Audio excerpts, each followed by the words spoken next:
सबका स्वागत है। पिछले क्लास में हमने ये डिस्कस किया था ओस्टेड का एक्सपेरिमेंट और उससे रिलेटेड जो भी हमने कंक्लूजन निकाला और एक्सपेरिमेंट्स को हमने देखा, तो उसमें हमें क्या पता चला कि किसी भी करंट कैरिंग कंडक्टर के चारों तरफ क्या बनता है, मैग्नेटिक फील्ड बनता है। उसी बात का उल्टा, यानी कि वहां से हमने ये सीखा कि करंट कैरिंग कंडक्टर है, ठीक, अगर उसको एक मैग्नेटिक फील्ड में रोटेट कराते हैं तो हमें क्या मिल रहा था, एक फोर्स मिल रहा था। यानी एक मैग्नेटिक फील्ड में रोटेट कराते करंट कैरिंग कंडक्टर को तो क्या मिला, फोर्स मिला। ये हमने डीसी मोटर में पढ़ा था। अब एक साइंटिस्ट हुए माइकल फैराडे, उन्होंने सोचा कि क्या ये पॉसिबल है कि मैग्नेटिक फील्ड में अगर कॉइल को हम रोटेट कराना शुरू करें, इसमें हम करंट नहीं भेज रहे हैं, वहां पे हम क्या कर रहे थे डीसी मोटर में कि करंट कैरिंग कंडक्टर को मैग्नेटिक फील्ड में रोटेट करा रहे थे। इस बार फैराडे ने सोचा कि हम करंट दें ही ना, केवल मैग्नेटिक फील्ड में कॉइल को रोटेट कराएं, तो क्या ये पॉसिबल है कि हमें करंट मिलेगा, इलेक्ट्रिसिटी हमें मिलेगी। तो उसके लिए उन्होंने एक एक्सपेरिमेंट किया, और उन्होंने एक्सपेरिमेंट किया तो उन्होंने पाया कि जब एक कॉइल को मैग्नेटिक फील्ड में रोटेट किया जा रहा था तो उस कॉइल में एक ईएमएफ इंड्यूस हुआ, यानी कि एक करंट इंड्यूस हो रहा था। ठीक है, उसी कॉन्सेप्ट के नाम पे आया इलेक्ट्रोमैग्नेटिक इंडक्शन। तो आज का हमारा टॉपिक यही है, इलेक्ट्रोमैग्नेटिक इंडक्शन, और इसका कॉन्सेप्ट किसने दिया, माइकल फैराडे ने। इलेक्ट्रोमैग्नेटिक इंडक्शन ये कहता है कि किसी भी कॉइल को अगर आप एक मैग्नेटिक फील्ड में रोटेट कराते हैं तो उस कॉइल में एक ईएमएफ इंड्यूस होगा, जिसको कहते हैं ईएमएफ, इलेक्ट्रोमोटिव फोर्स, और उस फेनोमेनन को कहते हैं इलेक्ट्रोमैग्नेटिक इंडक्शन। ठीक है, डेफिनेशन आपके सामने है कि whenever a number of magnetic field lines or magnetic flux passing through a circuit changes an electromotive force produced in the circuit, this is known as electromagnetic induction। देखिए एक term आया magnetic flux, यहाँ क्या है, magnetic field lines और magnetic flux. तो magnetic flux का concept समझ लेते हैं थोड़ा सा, उसके बाद से आपको चीजों को समझने में आसानी होगी। मैग्नेटिक फ्लक्स क्या है, सिंपली आप ऐसे समझिए कि नंबर ऑफ फील्ड लाइंस ही है, बट उसमें कुछ वो है, टर्म्स हैं।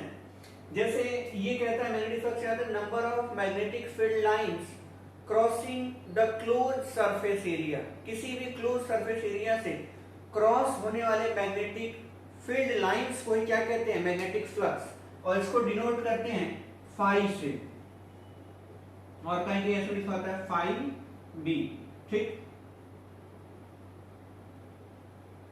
तो ये लिखने की बात है, या आप सिंपली फाई भी लिख सकते हैं या फाई बी, दोनों एक ही चीज है। तो इन्होंने क्या कहा, मैग्नेटिक फ्लक्स क्या बताता है कि जैसे ये हमारे पास मान लीजिए क्लोज सरफेस एरिया है, ठीक है, ये क्या है, क्लोज सरफेस एरिया हो गया, सर्कल हो गया मान लीजिए, ठीक है, ये सर्कल हो गया, ये हमारे पास मैग्नेट है। ठीक, ये हमने मान लिया, ले लिया एक मैग्नेट ले लिया।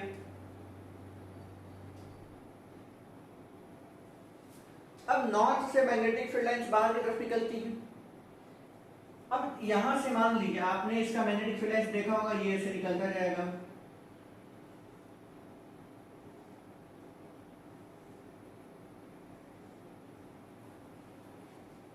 यहां देखिए सब की सब फील्ड लाइंस इससे क्रॉस नहीं हो रही है, इसके अंदर जाने वाली मैग्नेटिक फील्ड लाइंस हैं, सिर्फ दो ही हैं फील्ड लाइंस, तो फ्लक्स कितना होगा, 2 यूनिट। ठीक, तो मैग्नेटिक फील्ड लाइंस क्या कहता है, number of magnetic field lines, magnetic flux ये डिफाइन कर रहा है क्या, कि number of magnetic field lines crossing the close surface area, किसी भी क्लोज सरफेस एरिया से मैग्नेटिक फ्लक्स जो क्रॉस कर रहा है, मैग्नेटिक फील्ड लाइन जो क्रॉस कर रहा है उसको क्या करें, मैग्नेटिक फ्लक्स। एंड डेफिनेशन आपका क्या बन जाता है, the number of magnetic field lines crossing the close surface area, यही आपका क्या हो गया, मैग्नेटिक फ्लक्स। ध्यान देंगे सिर्फ आपके 10th लेवल तक के लिए पढ़ाया जा रहा है उसमें, क्योंकि जब आप 12th में वापस आएंगे तो बहुत सारी चीजें इसमें नई नई आप सीखेंगे और भी ज्यादा पढ़ेंगे, बहुत छोटा टॉपिक नहीं है। लेकिन 10th में आपका लिमिटेड है। तो अब यहाँ डिस्कस करें कि फैराडे ने जो कहा कि यहाँ ध्यान दीजिए, सर्किट के अंदर जो जा रहा है चेंज हो रहा है, magnetic flux passing through a circuit change हो रहा है। इसका मतलब समझिए, यहाँ पे आइए हम उसके एक्सपेरिमेंट को समझेंगे तभी स्टेटमेंट समझ में आएगा। फैराडे का जो एक्सपेरिमेंट था उसमें क्या था, देखिए ये एक सोलेनॉइड लिया उन्होंने, कॉइल, ये इसलिए सोलेनॉइड लिया जाता है ताकि नंबर ऑफ टर्न्स क्या हो, ज्यादा हो, तो जो ईएमएफ इंड्यूस होता है वो थोड़ा सा सिग्निफिकेंट तो हमें दिखाई दे, पता चल जाए कि इसमें ये गैल्वेनोमीटर है आपका, इस गैल्वेनोमीटर में जो डिफ्लेक्शन होता है वो पता चल जाए। और ये आपका हो गया मैग्नेट। तो देखिए यहाँ पे दोनों ही रेस्ट में है, ये तो हमेशा रेस्ट में रखेंगे, कॉइल थोड़ा हैवी हो जाएगा मोशन कराना, तो हम क्या कर रहे हैं यहाँ पे, उन्होंने अपने एक्सपेरिमेंट में इसको रेस्ट में रखा हुआ है। अब मैग्नेट को मोशन कराना शुरू कर रहे हैं। पहले केस में मैग्नेट क्या है, रेस्ट में है, ठीक। तो जब रेस्ट में है तो इसमें कोई भी डिफ्लेक्शन नहीं, एकदम नॉर्मल पोजीशन पे है आपने, ठीक है, कोई डिफ्लेक्शन नहीं हो रहा है, कोई करंट फ्लो नहीं हो रहा है। लेकिन जैसे ही मैग्नेट को लेकर के चलना शुरू किया सोलेनॉइड की तरफ, तो इसमें डिफ्लेक्शन आया। अब ये जो डिफ्लेक्शन है वो क्यों आया, अब इसको समझिए कि यहां से मैग्नेटिक फील्ड लाइंस निकल रही होंगी नॉर्थ पोल से, इसमें एंटर कर रही होंगी। अब जैसे जैसे इसको पास लेकर के जाएंगे वैसे वैसे इसमें एंटर होने वाली मैग्नेटिक फील्ड लाइंस बढ़ती जाएगी, यानी कि फ्लक्स चेंज होगा हर सेकेंड, जैसे जैसे पास में लेकर के जाएंगे हर सेकेंड इसमें फ्लक्स चेंज होगा। और फ्लक्स जैसे ही चेंज होगा तो एक ईएमएफ इंड्यूस हो जाएगा इस सर्किट में और आपको करंट मिला। तो जब ईएमएफ इंड्यूस हुआ, उस ईएमएफ की वजह से इस सर्किट में करंट फ्लो हुआ और उस करंट की वजह से गैल्वेनोमीटर में क्या हुआ, डिफ्लेक्शन हुआ। और ये जो डिफ्लेक्शन का डायरेक्शन इधर है, ये डिफ्लेक्शन के डायरेक्शन को डिटरमाइन करने के लिए फ्लेमिंग्स का राइट हैंड रूल आया, ठीक है, उसको हम आगे पढ़ेंगे। यहाँ पे देखिए, जब आगे की तरफ ले गए तो डिफ्लेक्शन हुआ, अब इसमें मोशन के डायरेक्शन को चेंज कर दिया, अब वापस इसको दूर लेकर के जा रहे हैं। जब यहां था तो कुछ फील्ड लाइंस जा रही थी, ठीक है, लेकिन जैसे ही इसको दूर लेकर के आप जाएंगे इसमें एंटर होने वाली मैग्नेटिक फील्ड लाइंस और फ्लक्स क्या होंगे, कम होने लगेंगे, यानी चेंज होने लगा। जैसे जैसे आप दूर होते जाएंगे कम होता जाएगा हर सेकंड में। तो वापस से यहाँ अगर नोटिस कर रहे हैं तो क्या हो रहा है, चेंज हो रहा है। हमें मतलब है क्या, बढ़े या घटे उससे कोई मतलब नहीं है, मतलब सिर्फ इससे है कि जो नंबर ऑफ फील्ड लाइंस हैं वो चेंज होनी चाहिए इस कॉइल के अंदर। अब दूर लेके जाएंगे तो भी चेंज होगा, पास लेके जाएंगे तो भी चेंज होगा। तो दोनों ही केसेस में यहाँ पे क्या हो रहा है, करंट इंड्यूस हो रहा है, लेकिन डायरेक्शन क्या हो जा रही है, रिवर्स हो जा रही है। पास में लेके जा रहे हैं तो इधर राइट साइड में डिफ्लेक्शन हो रहा है, दूर लेके जा रहे हैं तो लेफ्ट साइड में डिफ्लेक्शन हो रहा है। अब अगर पोल्स को रिप्लेस कर दिया जाए, ठीक है, रिवर्स कर दिया गया पोल को, नॉर्थ की जगह साउथ आ गया, साउथ की जगह पे नॉर्थ आ गया, उस केस में भी डिफ्लेक्शन में चेंज आया। देखिए ये केस, जब इसको पास लेके जा रहे हैं, इसको पास लेकर के जा रहे हैं, देखिए ध्यान दीजिएगा, जब यहां पास लेके आ रहे हैं तो राइट साइड में डिफ्लेक्शन हुआ, नॉर्थ पोल था इधर, इधर आपका लेफ्ट, इधर क्या है, साउथ पोल है। जब इसको पास में लेके गए तो नंबर ऑफ फील्ड लाइंस तो इंक्रीज हुई, जैसे यहां इंक्रीज हो रहा था वैसे ही यहां भी इंक्रीज हुआ, लेकिन डिफ्लेक्शन इसके कंपैरिजन में क्या है, अपोजिट डायरेक्शन में है। रीजन क्या है, रीजन ये है कि हमने पोल्स को क्या कर दिया, चेंज, रिप्लेस कर दिया, रिवर्स कर दिया। तो कंक्लूजन क्या मिलता है फैराडे के एक्सपेरिमेंट से, कि जब तक मोशन है, यानी when there is a relative motion between coil and magnet, दोनों में से किसी एक का मोशन करना जरूरी है। अब कॉइल को हम यहाँ मोशन नहीं करा पा रहे थे इसलिए मैग्नेट को कराने लगे, कई बार मैग्नेट नहीं करा सकते थे तो कॉइल कराएंगे। मतलब ये है कि यहाँ पे रिलेटिव मोशन होना जरूरी है। तो यहाँ पे रिलेटिव मोशन नहीं है, रेस्ट में है दोनों ही, तो कोई भी करंट हमें मिला नहीं, कोई ईएमएफ इंड्यूस नहीं हुआ। लेकिन इन तीनों केसेस में मोशन है, रिलेटिव मोशन है, इसके रिस्पेक्ट में ये मोशन कर रहा है मैग्नेट।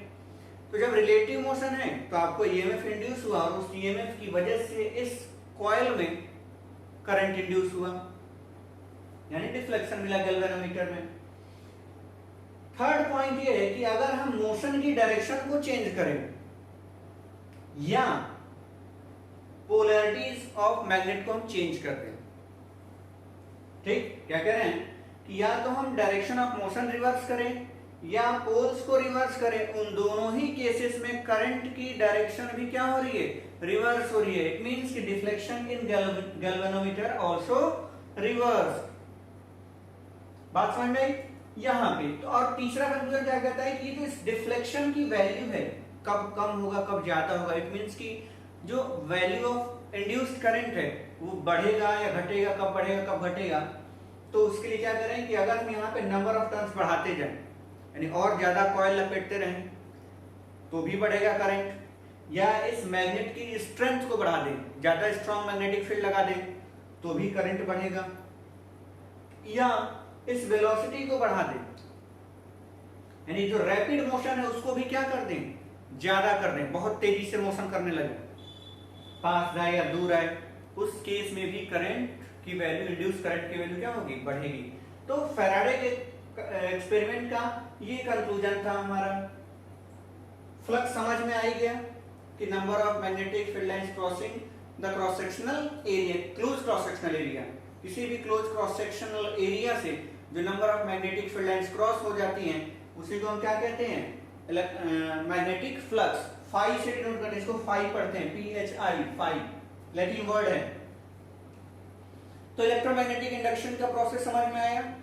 फैराडे ने कॉन्सेप्ट दिया और कहा कि जब भी, मेन पॉइंट क्या है कि when there is a change in magnetic flux, क्या कह रहे हैं, when there is a change in magnetic flux through a coil, किसी कॉइल से मैग्नेटिक फ्लक्स में जब चेंज होगा तो एक EMF induced in that coil, EMF induce हो गया, उस EMF की वजह से उस कॉइल में क्या होता है, करंट जाता है।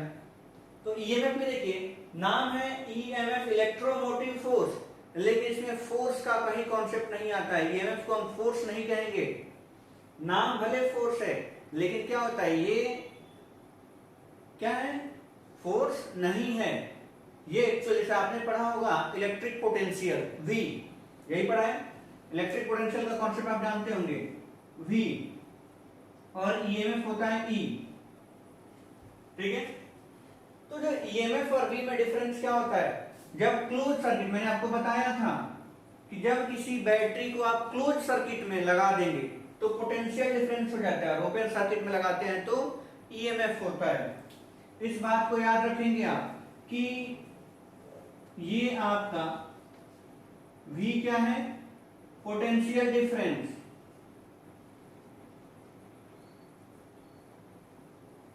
पोटेंशियल डिफरेंस कब होता है, ऐसे याद रखेंगे, बैटरी इन क्लोज सर्किट,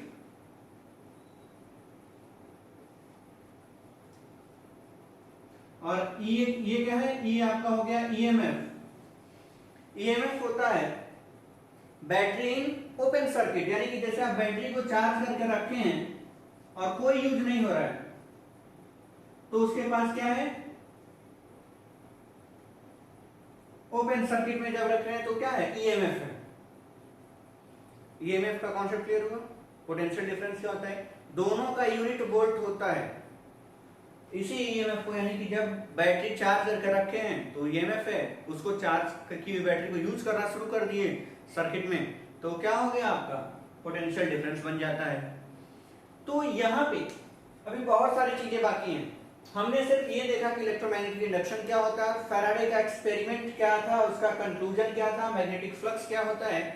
अब फैराडे ने अपने एक्सपेरिमेंट के बेसिस पे दो लॉ दिए, ठीक, Faraday's first law, second law, उसको हम आगे डिस्कस करेंगे कि फैराडे के जो लॉ हैं वो क्या कहते हैं, ठीक, और उसी में सुधार करके आया लेंज लॉ, वो क्या होता है वो हम डिस्कस करेंगे।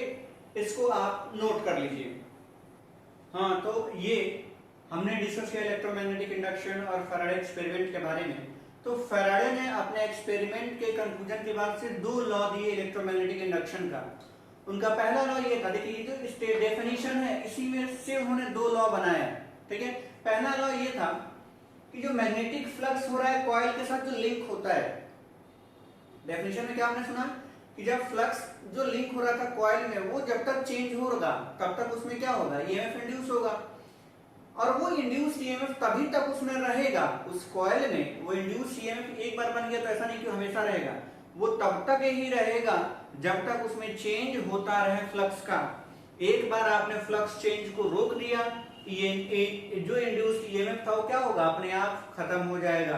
तो उस ईएमएफ को कंटिन्यूअसली यूज करने के लिए या कंटिन्यूअसली मेंटेन करने के लिए हमें क्या करना होगा, रिलेटिव मोशन बिटवीन कॉइल और मैग्नेट क्या होगा, कंटिन्यूअसली मेंटेन करना पड़ेगा, जिसकी वजह से उस कॉइल में जो फ्लक्स लिंक हो रहा है, जो फ्लक्स जा रहा है, वो हर सेकेंड चेंज होता रहे। यही माइकल फैराडे का एक्सपेरिमेंट था कि when the magnetic flux link with the coil and EMF induced in the coil, clear, कि मैग्नेटिक फ्लक्स जब तक कॉइल में लिंक होगा तब तक तो उसमें क्या होगा, एक ईएमएफ इंड्यूस होगा, और वो induced EMF last so long as there is a change in magnetic flux linked with the coil. यानी कि ये इंड्यूस्ड ईएमएफ तब तक ही उस कॉइल में रहेगा जब तक जो फ्लक्स जा रहा है वो हर सेकंड चेंज होता रहे।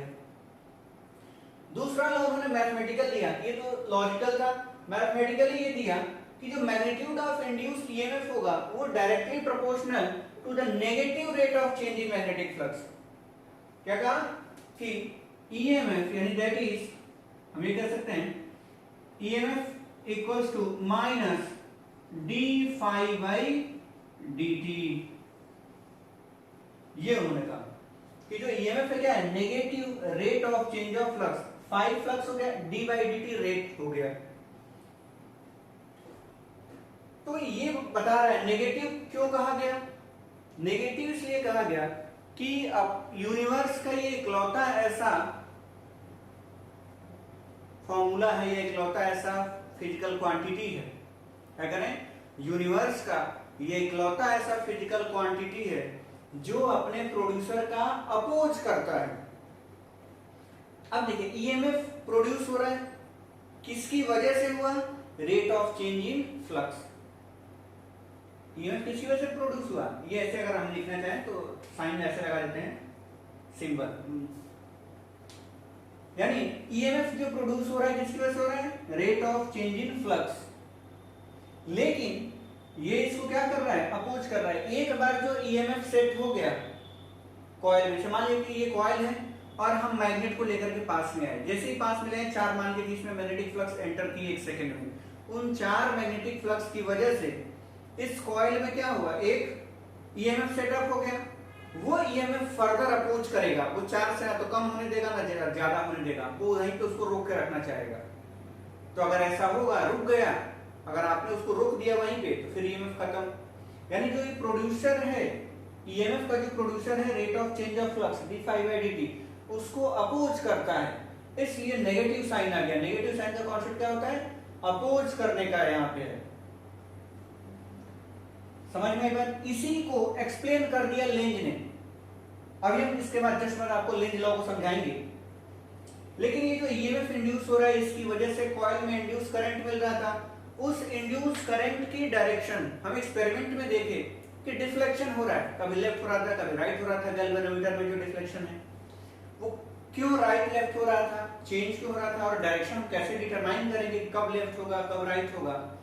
उस डायरेक्शन को पता करने के लिए फ्लेमिंग ने एक और रूल दिया, फ्लेमिंग्स राइट हैंड रूल के नाम से जाना जाता है। लेफ्ट हैंड रूल भी दिया था और राइट हैंड रूल भी दिया। तो लेफ्ट हैंड रूल कब आया था, मैग्नेटिक फोर्स की डायरेक्शन निकालने के लिए आया था, और राइट हैंड रूल किसके लिए आया, डायरेक्शन ऑफ इंड्यूस करंट निकालने के लिए। जो रूल यूज हुआ उसको हमने क्या कहा, फ्लेमिंग्स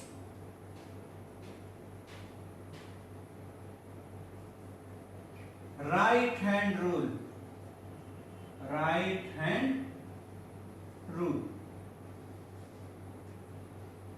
अब फ्लेमिंग के राइट हैंड रूल का कॉन्सेप्ट क्या था, ये तीनों फिंगर्स को यानी राइट हैंड के आप तीनों फिंगर को ऐसे स्ट्रेच कीजिए कि ये तीनों क्या हो, म्यूचुअली परपेंडिकुलर हो। देखिए म्यूचुअली परपेंडिकुलर हो गया। इन दैट केस आप देख क्या रहे थे, फोर्स और मैग्नेटिक फील्ड, मिल क्या रहा था, करंट। तो थंब आपका फोर्स दिखाएगा यानी मोशन कराने की डायरेक्शन, मैग्नेटिक फील्ड को कौन रिप्रेजेंट करेगा? Index finger. अब ये दोनों अगर ऐसे हैं म्यूचुअली परपेंडिकुलर, तो उनके परपेंडिकुलर डायरेक्शन में इंड्यूस्ड करंट आपको मिलेगा, और ये फिंगर जो मिडिल फिंगर है वो क्या रिप्रेजेंट करेगा? Direction of induced current. Fleming's right hand rule कैसे आप देखिए, ये हमारे पास फ्लेमिंग्स राइट हैंड रूल थी, हमने तीनों फिंगर कैसे स्ट्रेच किया म्यूचुअली परपेंडिकुलर। तो थंब आपको क्या बताएगा? थंब बताएगा फोर्स ऑब्लिक मोशन की डायरेक्शन।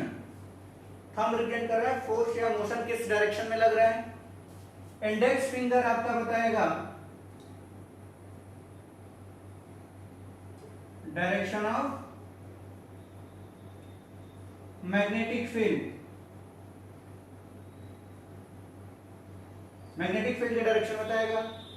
और इंडेक्स फिंगर बताए मिडिल फिंगर बताएगा आपका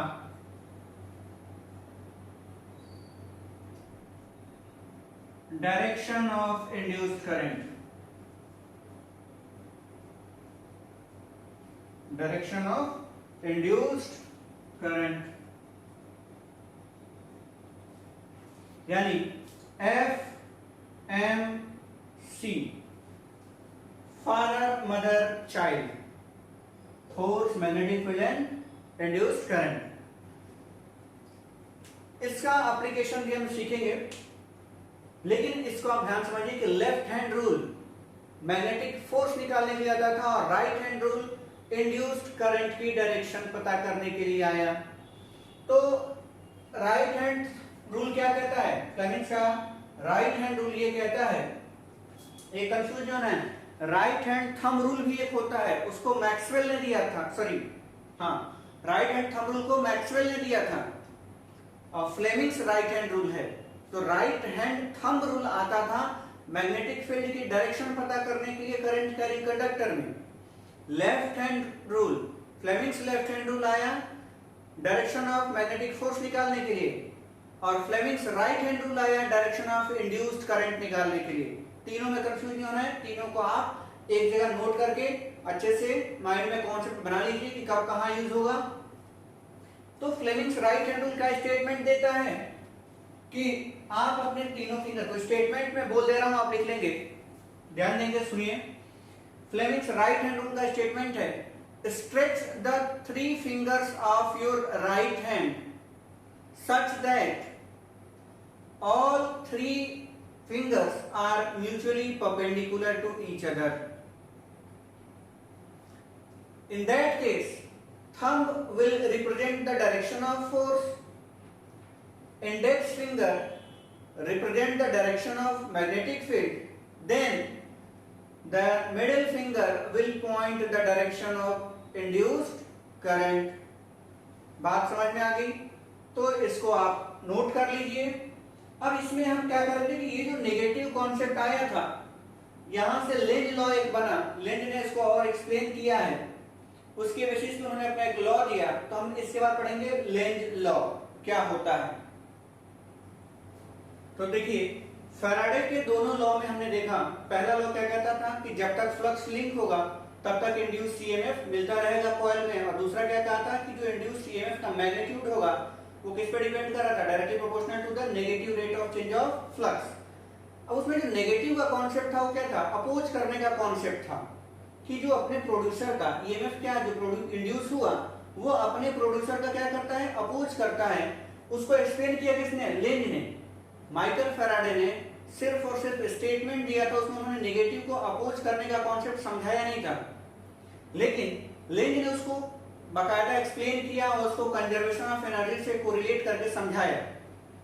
तो फैराडे का सेकंड लॉ क्या कहता था कि induced EMF is directly proportional to negative rate of change of flux, that is E is directly proportional to minus d∅dt। ये था। अब ये नेगेटिव का कॉन्सेप्ट था, ये क्या था? अपोज करने का कॉन्सेप्ट, कि ईएमएफ इंड्यूस हुआ किसकी वजह से हुआ? कि कॉइल में जब फ्लक्स का चेंज हो रहा था।